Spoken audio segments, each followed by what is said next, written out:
حضرات محترم حضرت علامہ مولانا محمد شہزاد مجدی صاحب اہل سنت اور جماعت کے لیے بھی فخر ہے اور سلسلہ عالیہ سیفیہ کے لیے بھی فخر ہے، اور ان کا استقبال نعروں کی گونج میں ہونا چاہیے۔ نعرہ تکبیر، ایسے نعرہ نہیں لگانا بھائی، مجدی صاحب کا خطاب ہے۔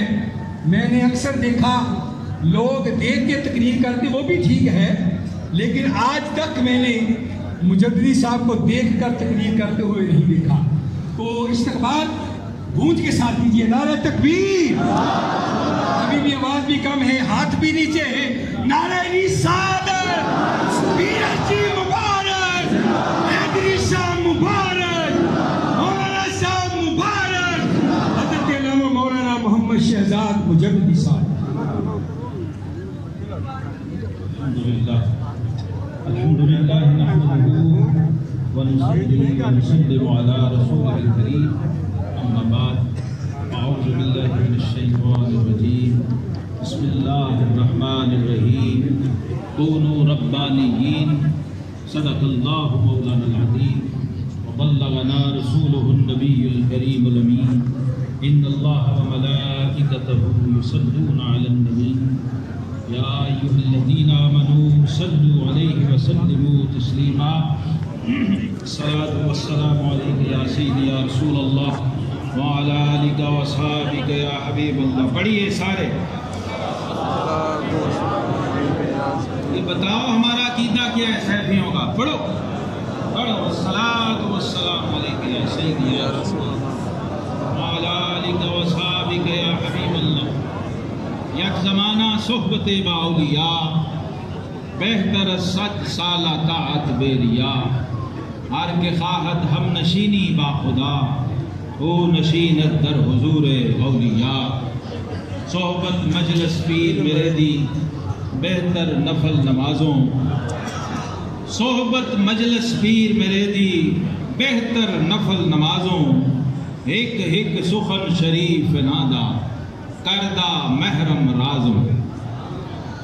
یہ چھٹی زبان میں نے شامل کر دی ہے۔ یہ 6ویں زبان ہے پنجابی، سلطان باہو کی زبان، جو شروع بھی ہو سے کرتا ہے، ختم بھی ہو پہ کرتا ہے۔ تو شکر ہے جو ہم نے پڑھا تھا اور سنا تھا، وہ افغانستان سے آنے والے سلطان العارفین نے ہمیں دکھا دیا۔ 300-350 سال سے پنجاب کے بارے میں علامہ اقبال نے کہا، مجدد پاک کی بارگاہ میں جا کے رو کے کہا، فریاد کر کے کہا کہ 300 سال سے ہیں ہند کے میخانے بند۔ رو کے فریاد کر کے کہا اقبال نے، حکیم الامت شاعر مشرق نے، اس نے کہا 300 سال سے ہیں ہند کے میخانے بند، اب مناسب ہے تیرا فیض ہو عام ساکھی، تو میری رات کو مہتاب سے محروم نہ رکھ، تیرے پیمانے میں ہے ماہ تمام ہے ساکھی۔ تو وہ ماہ تمام جو چڑھا تو باڑے کی سائیڈ سے چڑھا،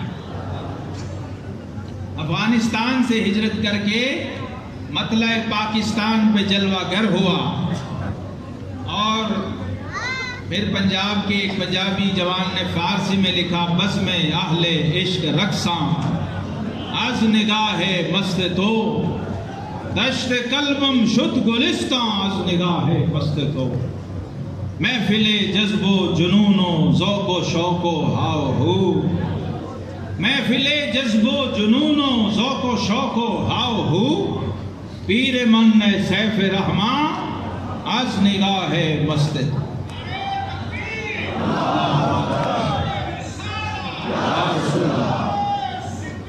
یا صدیق اکبر، یا صدیق اکبر، یا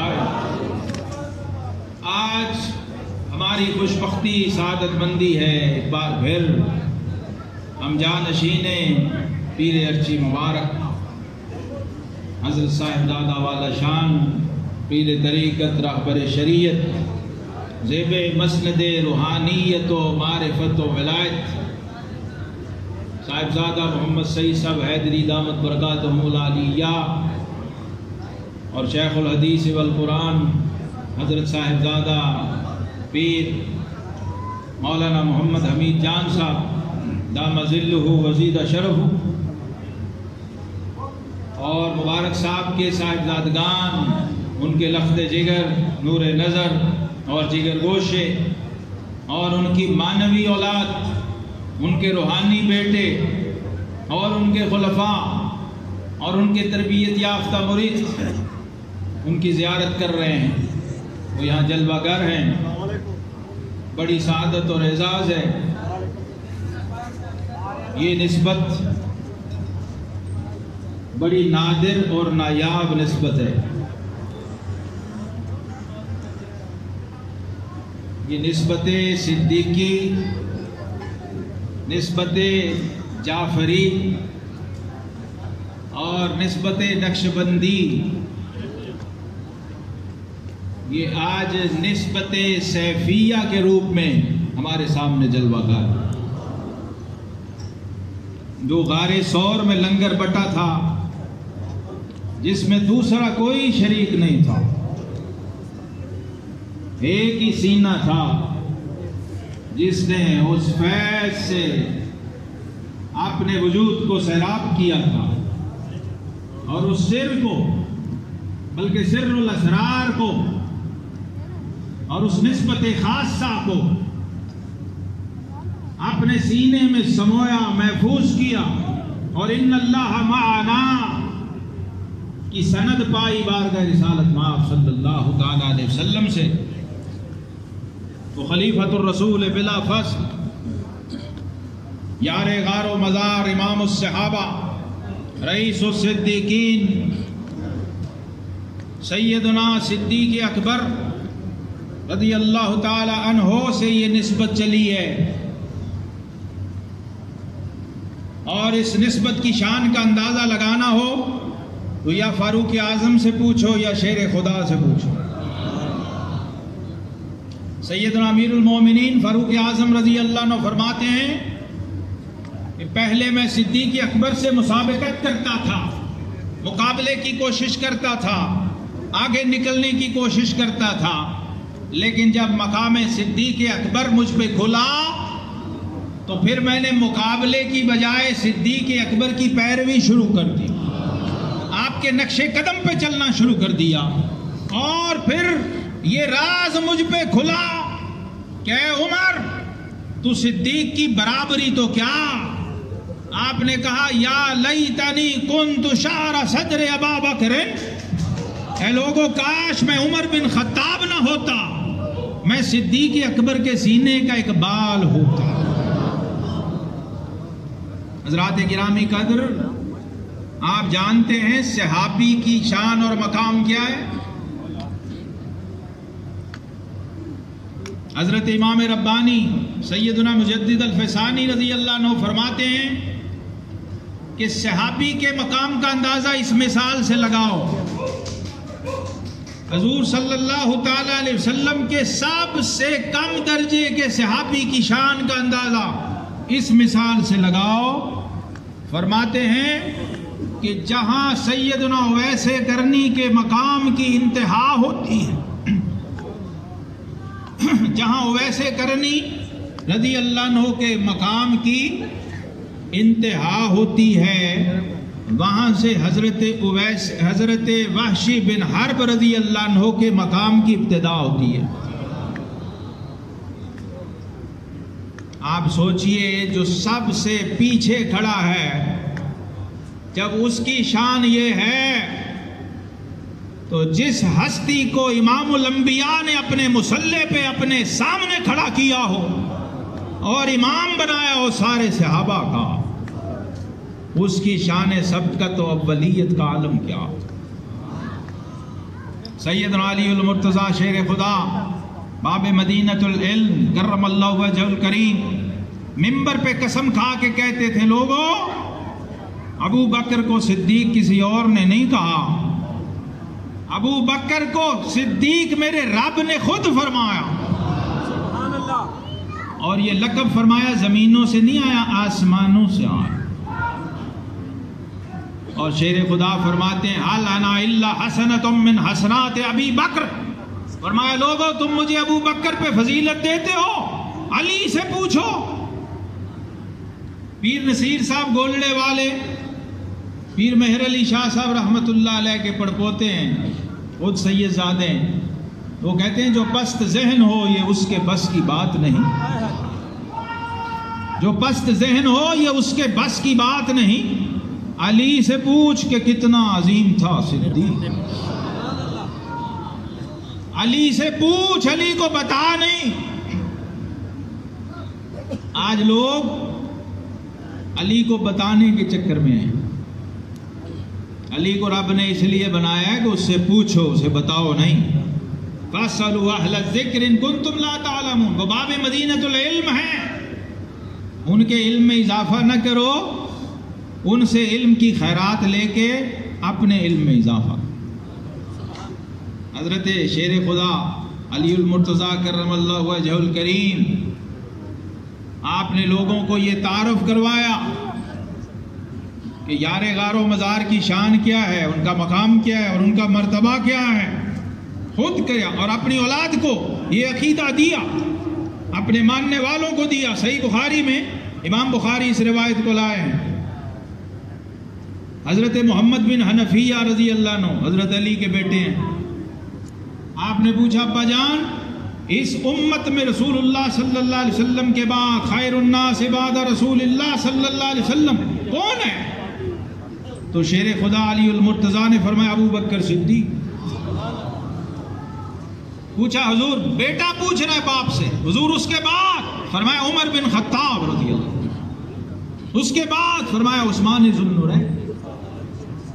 بیٹے نے کہا حضور اس کے بعد آپ ہیں؟ فرمایا ما انا الا رجل من المسلمین۔ حضرت علی المرتضیٰ شیر خدا کرم اللہ وجہ الکریم کی جتنی اولاد ہے، ائمہ اہل بیت، اولیاء امت، غوث پاک، داتا صاحب، ان سے پوچھئے کہ مقام صدیق اکبر کیا؟ ہمارا شجرہ نقشبندیہ، مجددیہ، سیفیہ، یہ جس ہستی سے ہو کے اوپر جا رہا ہے اور جو نقطہ اشتراک ہے اور گولڈن چین ہے، سلسلۃ الذہب ہے طریقت و تصوف کی دنیا میں، جو ہستی واسطۃ العقد ہے طریقت میں بھی شریعت میں بھی، وہ سیدنا امام جعفر الصادق علی جدہ علیہ السلام ہے، اور ہم نقشبندی جعفری ہیں، اور ہمارے امام نے کہا ولدنی الصدیق مرتین، فرمایا لوگوں مجھے ابو بکر صدیق نے 2 بار جنم دیا۔ وہ اپنی معرفت، حضرت مبارک صاحب رحمت اللہ علیہ کی معرفت کے لیے یہ ضروری ہے کہ وہ واسطہ، وہ چین، وہ گولڈن سلسلہ جو اوپر سے چلا آ رہا ہے، جس کے اس سرے پر جو ہستی جلوہ گھر ہے جن کا آج ہم عرس منا رہے ہیں، ذرا ان کے پیچھے بھی دیکھنا چاہیے نا، پیچھے سے سورسز کیا ہیں، ذرائع کیا ہیں۔ اس شاعر نے کہا تھا وہ مصور کیسا ہوگا جس کی یہ تصویر ہے۔ یہ شجرے اس لیے ہوتے ہیں، شجرے اس لیے ہوتے ہیں۔ مشائخ نقشبندیہ کہتے ہیں کہ جس مرید کو اپنے شیخ کی معرفت نہیں ہے وہ اس بیٹے کی طرح ہے جسے اپنے باپ کا پتہ نہ ہو۔ اور مرید کا پہلا کام ہی یہ ہے چون تو ذات پیر را کردی قبول، ہم خدا در ذات شامد ہم رسول۔ خدا کو اپنی نظر سے دیکھنا چاہے گا تو کچھ اور نظر آئے گا، رسول کو اپنی نظر سے اپنے ظرف سے دیکھنا چاہے گا تو کچھ اور نظر آئے گا، اور جب مرشد کی نظر سے دیکھے گا تو پھر صحیح نظر آئے گا۔ یہ فن ہے جو صوفیہ نے سکھایا۔ حضرت پیر سید مہر علی شاہ گولڑوی رحمت اللہ علیہ، یہ ہمارے لاہور، اندرون لاہور میں کشمیری بازار میں ایک مسجد ہے، اس کا نام ہے سنہری مسجد۔ پہلے لاہور کا اردو بازار وہاں تھا، کشمیری بازار کہتے، کتابوں کی دکانیں، علماء آتے تھے کتابیں خریدنے، اور مسجد کے نیچے مکتبے تھے۔ آپ اس ایک مکتبے میں اندر کتاب دیکھ رہے تھے، ہدایہ شریف، فقہ حنفی کی عظیم کتاب ہدایہ کے ایک صفحے پہ عبارت میں گم تھے، ڈوبے ہوئے تھے، تو باہر سے ایک مجذوب گزرا، اس نے اندر نظر ڈالی کہ پیر مہر علی شاہ سید زادہ ہدایہ فقہ حنفی کی کتاب میں گم ڈوبا ہوا ہے، تو اس مجذوب نے کہا در کنز و ہدایہ نتواں یافت خدا را۔ دیکھ کے آواز دی اس نے کہا در کنز و ہدایہ نتواں یافت خدا را، بر صفحہ دل بھی کے کتابیں بے عظیم ہے۔ اس نے کہا مہر علی شاہ، خدا کنز اور ہدایہ میں نہیں ملتا، اگر خدا کو ڈھونڈنا ہے تو دل کی کتاب کا کوئی ورقہ کھول۔ تو حضرات گرامی قدر، ایک ہوتا ہے کسی جاہل کا یہ کہنا، ایک ہوتا ہے کسی محقق، مفسر، محدث اور مجتہد کا یہ کہنا، اس میں بڑا فرق ہے۔ ایک جہل قبل از علم ہوتا ہے، ایک جہل بعد از علم ہوتا ہے۔ قبل از علم جہالت مذموم ہے، اور بعد از علم جہالت محمود ہے۔ اس لیے بلے شاہ کو یہ سجتا ہے کہ علم و بس کری ہو یار، اکو الف تیرے درکار۔ کیوں کہ بلے شاہ اپنے وقت کا علامہ ہے، وہ کوئی جاہل ملنگ نہیں، بنگڑ نہیں ہے۔ وہ حضرت شاہ عنایت قادری رحمت اللہ علیہ جو اس زمانے کے شیخ المحدثین اور شیخ الفقہاء تھے، ان کا مرید ہے۔ تو سارے علوم کے سمندر پی کے یہ بندہ کہے نا علم و بس کری ہو یار، پھر اسے سجتا ہے۔ تو الف بنا کبھی پڑھا ہو اور پھر کہ علم و بس کری ہو یار، یہ فرق ہے جو آج ختم ہو گیا ہے۔ یہ فرق نہیں جو لوگ سمجھتے ہیں، وہ ساری زندگی دھوکے اور فریب میں پڑے رہتے ہیں۔ سلطان باہو نے 140 کتاب میں لکھ کے کہا علم و بات کرے فقیری، کافر مرے دیوانہ۔ اس کا کیا مطلب ہے؟ یہ حضرت امام خراسانی مجدد عصر حضرت اخندزادہ سیف الرحمن پیر ارچی مبارک نور اللہ مرقدہ، آپ کی خدمت میں میں بیٹھا تھا، اور مکتوبات شریف کا درس آپ ارشاد فرما رہے تھے۔ مکتوب نمبر 268 دفتر اول، عالم کون ہے؟ حضرت مجدد پاک رحمت اللہ نے فرمایا عالم وارث کون ہے؟ کیونکہ حدیث پاک میں ان العلماء ورثۃ الانبیاء، علماء انبیاء کے وارث، اور بعض ضعیف روایتوں میں ہے علماء امتی کانبیاء بنی اسرائیل،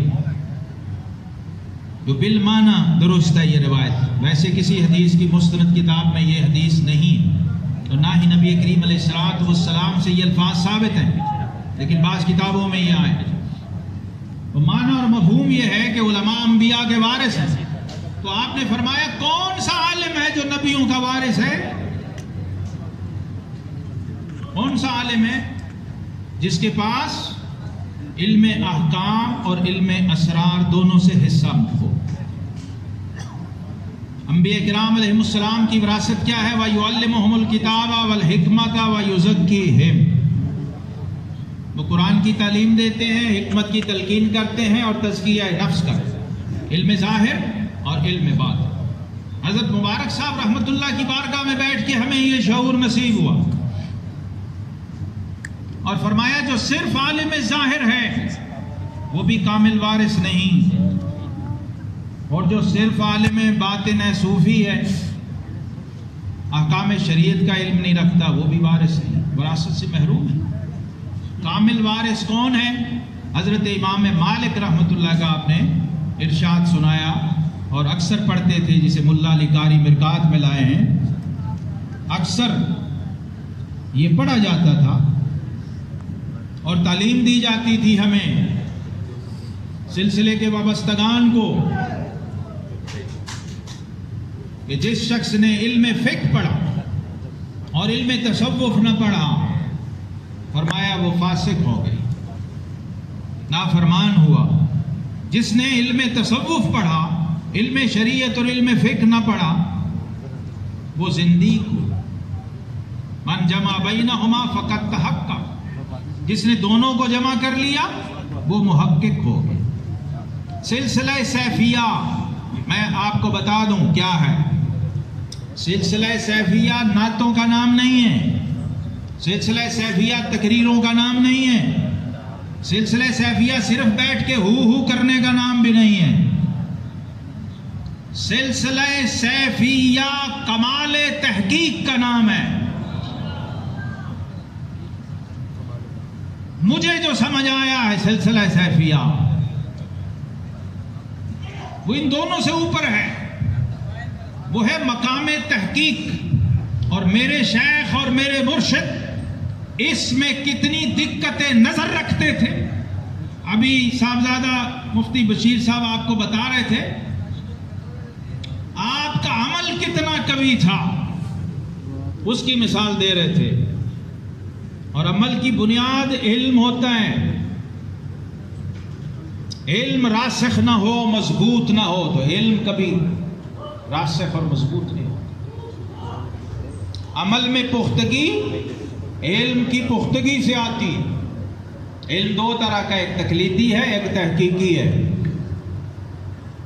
ایک وہ ہے جو دوسروں کے لکھے ہوئے، دوسروں کے بتائے ہوئے پہ چل رہا، اس کا علم تقلیدی ہے۔ اور ایک وہ ہے جس کی ذاتی تحقیق ہے، علم ذاتی ہے۔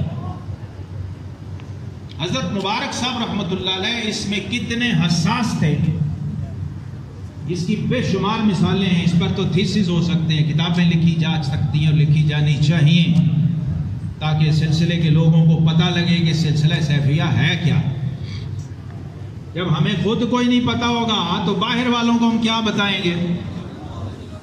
یہاں جب چہلم شریف اور کل ہوئے تھے، مبارک صاحب کے کل ہوئے تھے یہاں، تو باہر سے علماء آئے تھے، احباب آئے تھے،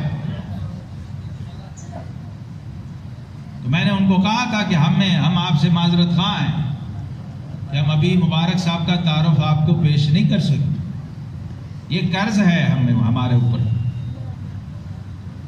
سلسلہ سیفیہ کے اکابر پر یہ قرض ہے۔ حضرت مبارک صاحب رحمت اللہ علیہ، بس میں ایک ہی اسی مثال کو، ایک دانہ دے کے مجھے کافی ہوتا ہے، بہت کچھ ہے، لیکن آپ کی باریک نظری، دقت نظر، حساسیت اور تحقیق کے حوالے سے اتنی نزاکت، اس کی کوئی مثال نہیں کہیں اور مل سکتی۔ میں آپ کی خدمت میں حاضر تھا تو آپ ان دنوں ایک واقعہ اکثر مجلس میں سناتے تھے کہ علامہ ابن جوزی رحمت اللہ علیہ، جو پہلے صوفیہ کے منکر تھے، حضور غوث اعظم رضی اللہ عنہ کے زمانے میں بہت بڑے محدث تھے، لیکن صوفیہ کو نہیں مانتے تھے، غوث پاک پہ بھی اعتراض کرتے تھے۔ تو حضور غوث پاک کی مجلس میں گئے اور اعتراض کیا آپ پر، اور آپ کے زمانے کے جو علماء تھے انہوں نے علامہ ابن جوزی کا جنازہ جب وہ فوت ہو گئے تو غوث پاک کی بارگاہ میں لے کے گئے اور کہا کہ حضور یہ فوت ہو گئے، ان کو معاف کریں۔ یہ واقعہ ایک بار مبارک صاحب نے بیان کیا، پھر یہ کیا لکھا ہے اس میں، بس میں بائنڈ اپ کروں۔ یہ بات جسے سمجھ آ گئی اسے کم از کم مبارک صاحب کا علمی مزاج سمجھ آ گیا، اور یہ میں آج پہلی بار مائک پہ بیان کر رہا ہوں، میں نے کبھی بھی یہ بات کہیں بیان نہیں کی، لیکن اب وقت ہے، ہر چیز کا ایک وقت ہوتا ہے، کچھ چیزیں ضروری ہیں کہ وہ بیان کر دی جائیں تاکہ اس ہستی کے تعارف کا کچھ حق تو ادا ہو۔ ابھی آپ نے خود ہی سن لیا کہ ان کے ہاتھ کی چھوٹی انگلی کے ایک پور کے برابر بھی ابھی نہیں پہنچے، تو کب پہنچیں گے؟ جب شروع کریں گے تو پہنچیں گے، چلیں گے تو پہنچیں گے۔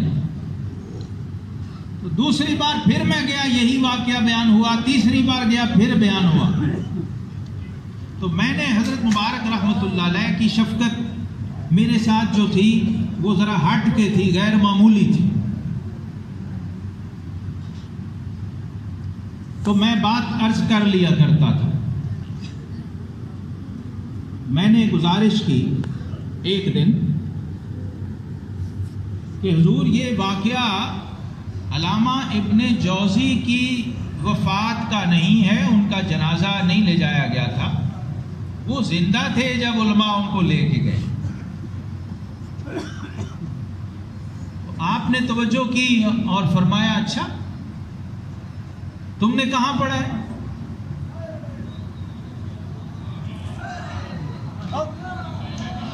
پہلی بات فوراً یہ کہاں لکھا ہوا ہے؟ میں نے کہا جی شیخ محقق نے شرح مشکات کے مقدمے میں لکھا ہے، اشیعۃ اللمات جو فارسی ہے اس میں لکھا ہے. اب یہ ظاہر ایک بہت بڑی جسارت تھی اس بارگاہ میں ایسی عرضی پیش کرنا،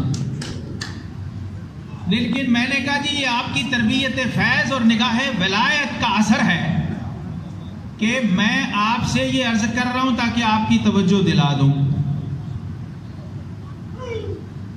آپ نے جلال اور جمال کے حسین امتزاج کے ساتھ میری طرف دیکھا اور کچھ نام لیے بڑے بڑے لوگوں کے. ہم تو ان بزرگوں کے قدموں کی خاک بھی نہیں ہیں جو وہاں بیٹھے ہوتے تھے طالب علم بن کے. علامہ عبدالحی زعفرانی، حضرت مولانا غزنی صاحب، صاحب گل صاحب، بلخی صاحب، سراج الحق صاحب، اور بڑے نام ہیں، سینکڑوں نام. ایک ایک بندہ لگتا تھا آسمان سے اترے. ابھی ایک فرشتوں کی کہکشاں ہوتی تھی آپ کے دائیں بائیں. یعنی مبارک صاحب تو آفتاب ولایت تھے، وہ جو دائیں بائیں بیٹھے ہوتے تھے ان کو ہی بندے دیکھ کے مست ہوئے ہوتے.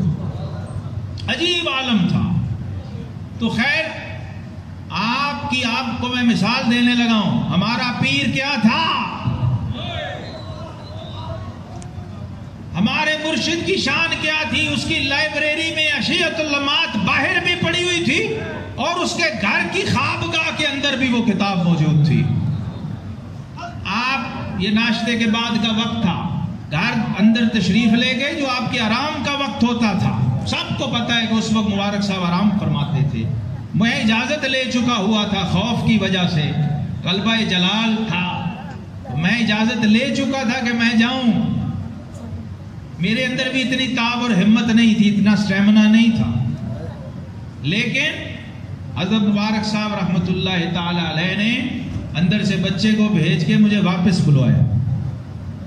یہ بیٹھے ہوئے حضرت مولانا نظام الدین صاحب جلال آبادی، یہ اس وقت وہاں موجود تھے جب یہ واقعہ پیش آیا.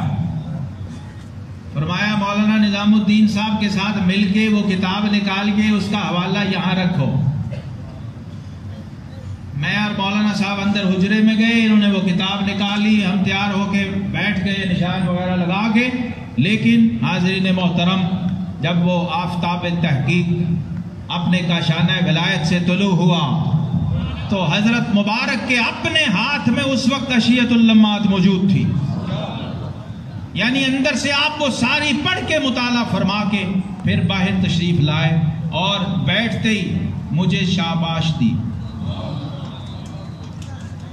اور پھر خود وہ پورا فارسی عبارت کا صفحہ بڑی باریک سطروں میں لکھا ہوا آپ نے وہ سارا پڑھا اور پھر پڑھ کے فرمایا کہ